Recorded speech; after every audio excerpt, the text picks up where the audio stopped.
Hi guys. This is Attorney Ronnie Rice. One of your hopefully a favorite attorneys on the internet. I hope that you guys been rocking with me for some years. So thank you guys for those who's kind of been staying through the tough times. Like us on social media, get Rice Now, GETRICENOW, or give us a call. Shoot us a text 205-222-9815. So I want to jump right into it.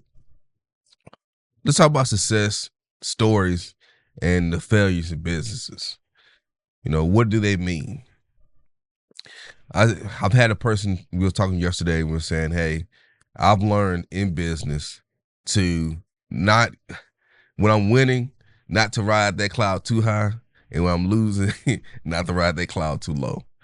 And I think in business, it's very important to look at the psychological and emotional aspects as a business owner. The anxiety, the constant of your mind roaming. Hey, did I get everything that I said I was gonna get done? Growing your team. Making sure your team has what they need. Not being overly protective of your team and not babying everybody, giving everybody the leeway. So something come. I'm just gonna. This gonna be more of a fireside chat to you guys of some of my successes and failures in business. So one of my successes in business is, uh, it's a couple of them.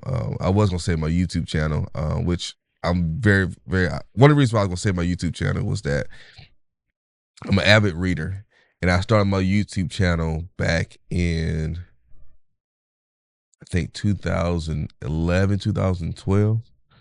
Way before YouTube and all this stuff started going. So you look at some of my older videos. I'm like in the bedroom and got a checkered shirt on, peak shirt on. I don't know what I was thinking, guys, or whatever.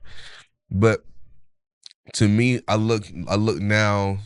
It has been 14 years later, and look back at that. I keep that video up. I keep those videos up because it's like, because I was reading and, I feel like God was directing my steps, that now that everybody else kind of has been doing it, that like I saw the strategic foresight, that they was kind of like, hey, Ronnie, you were on the right direction, right? And in business, that's what kind of like half the battles are, right? Hey, man, am I even going in the right direction? Am I servicing the right client? Am I paying my tithes? Am I paying my taxes? Am I paying the right amount of taxes? Am I doing sales tax right? You go down the city, and then this department tell you this, then another department tell you this department tell you this. Like, man, I'll just the heck with it. Um, like, what am I supposed to do? And I think a lot of people that are successful in business have a lot of biblical principles. I'm not saying that they might be religious or spiritual. I think they just apply a lot of biblical principles that are just sound business practice. Pay your debts. I had a wise man tell me a long time ago, hey, if you owe somebody, man, you can at least pay them $100 a week, $100 a month. What they can't say is that you just not paying the debt, you just ignoring them. And I think we all been there. So that's kind of like, for me, I know that sounds like a low bar for you guys, especially y'all new cats. Man, y'all young folks, man, you guys were born into YouTube. But back in the day, this was before Google bought YouTube, when I started recording. And people was like, what are you doing? This is when I had the digital cameras and all that stuff, man. It's crazy, man. I should have took more pictures. Now I think as I'm getting old, I'm 40 years old, that I probably should take more pictures when I was younger. I digress. So that's one of my successes, no matter how minute it is. One of my failures is failing the bar exam. When I first took the bar exam, I took the bar exam twice. The first time I failed it, and I missed it by, I want to say like 20 something points. You needed 260, and it scaled. And I put my blood, sweat, and tears in it. And for me at the time, I was with a big law firm, big outfit, and I was in the leadership role, and not hitting that or overcoming that kind of hit hard. I kind of felt less than, kind of felt like, hey, I looked at a lot of my colleagues, kind of felt like, a lot of people were talking about me, whether or not they were.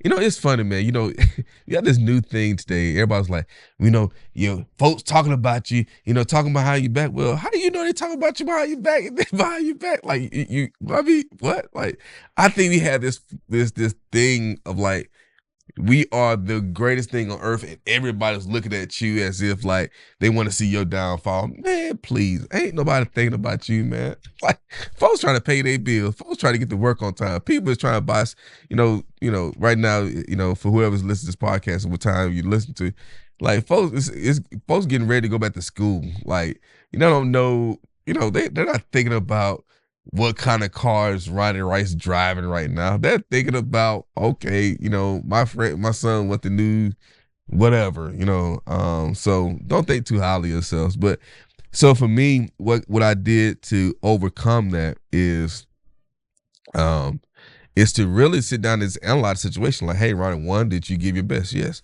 I gave what I thought my best was. Okay. I need you to hear me on that. I gave what I thought my best was, and it wasn't until I got a bar coach, and he said, "Hey, man, everybody learns differently."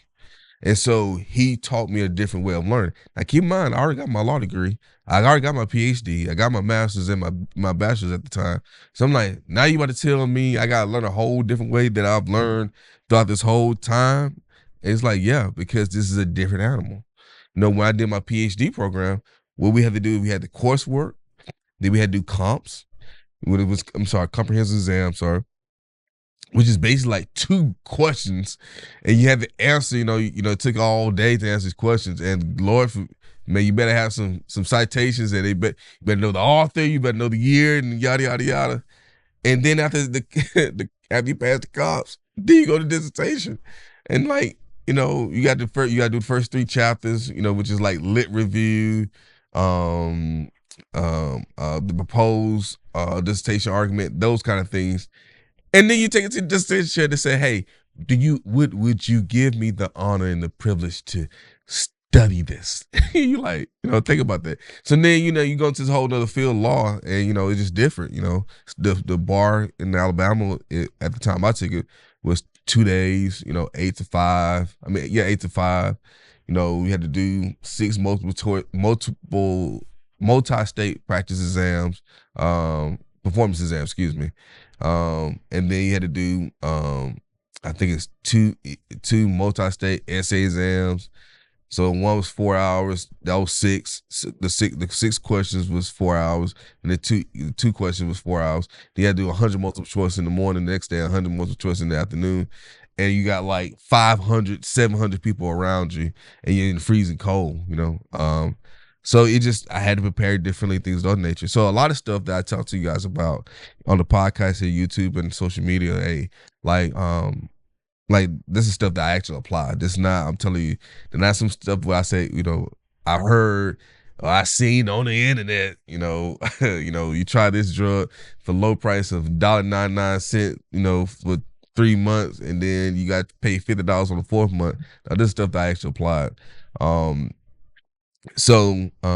say a quick note. I give you one more success, one more failure. One more success I'll say for me is, I know it sounds cliche, my kids. Love them. I love to see how they're growing. I love to see them kind of act, or develop their personalities. That's one of my greatest success, and letting them be them. But also instilling that the old Southern Baptist, hey boy, don't get knocked out. You know what I'm saying? Hey, my mom and dad, my dad was Marine. My dad died a few years ago. He was Marine, and he was a true Marine.